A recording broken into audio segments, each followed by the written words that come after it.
Developmental networks. Here is the thorny dragon. Some of his skin cells lead to spike formation while others don't. This is the wild-type developmental network of genes that leads to the formation of spikes in the skin cells. First, the S gene product activates the transcription of the P gene.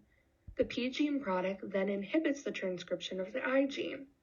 The I gene product isn't made, so it's unable to inhibit the K gene, meaning the K gene product is free to activate the transcription of the E gene, and the E gene product then activates the transcription of the spike gene, so the cell will produce spikes. If there is a mutant that lacks the P gene, then it's no longer able to produce a product. This means the I gene can inhibit the K gene, making the K gene unable to activate the E gene, and the E gene now can't activate the spike gene, so the cell will not produce spikes. In this example, there is a mutant lacking the I gene. This means the K gene is free to activate the E gene, and that E gene can activate the spike gene, so this cell will produce spikes.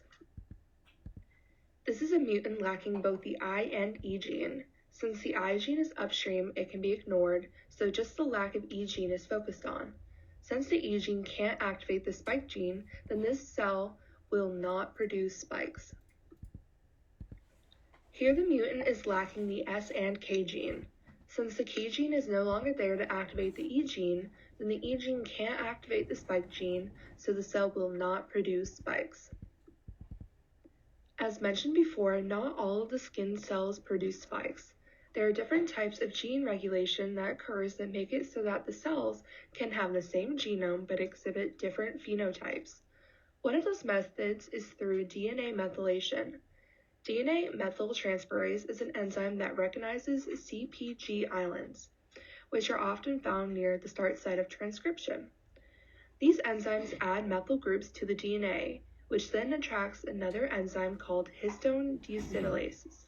This enzyme removes acetyl groups from histone tails, making the histone tails positively charged. The positive charge helps the histone to bind tightly to the DNA. Now another transcription factor can't access the DNA to transcribe it.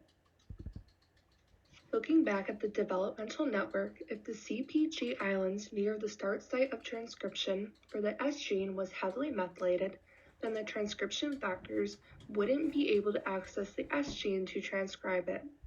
The lack of S gene product would not be able to activate the P gene.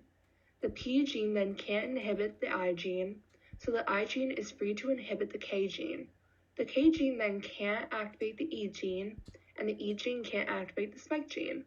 So cells with this heavy methylation will be the cells lacking spikes, and the cells without the methylation will be the ones with the spikes.